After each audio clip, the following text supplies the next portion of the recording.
ഒമാനിൽ വ്യക്തിഗത ആദായ നികുതി നിയമം നടപ്പാക്കുന്നത് താൽക്കാലികമായി നീട്ടിവെക്കും. കഴിഞ്ഞ ദിവസം ചേർന്ന സ്റ്റേറ്റ് കൌൺസിലിൽ ഇതു സംബന്ധിച്ച തീരുമാനത്തിന് അംഗങ്ങൾ അനുമതി നൽകി.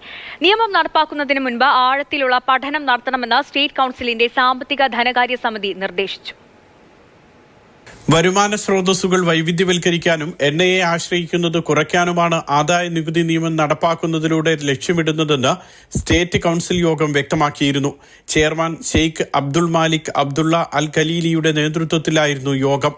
ആഴത്തിലുള്ള പഠനം നടത്താൻ വേണ്ടി മാത്രമാണ് ആദായ നികുതി നിയമം നടപ്പാക്കുന്നത് താൽക്കാലികമായി നീട്ടിവെക്കുന്നത്. വ്യക്തിഗത ആദായ നികുതി നിർദ്ദേശിക്കുന്ന കരട് നിയമത്തിലെ പോരായ്മകളും നേട്ടങ്ങളും വെല്ലുവിളികളും പഠന വിധേയമാക്കും. പഠനത്തിലെ കണ്ടെത്തലുകൾക്കും തുടർന്നുള്ള തീരുമാനങ്ങൾക്കും ശേഷമാകും നികുതി നിയമം നടപ്പാക്കുക. കരട് രേഖയിൽ നിർദ്ദേശിക്കുന്ന വ്യക്തിഗത ആദായ നികുതി നിരക്ക് 15% നിന്നും 5% കുറയ്ക്കാനുള്ള നിർദ്ദേശം അംഗങ്ങൾ ഏകകണ്ഠമായി അംഗീകരിച്ചു.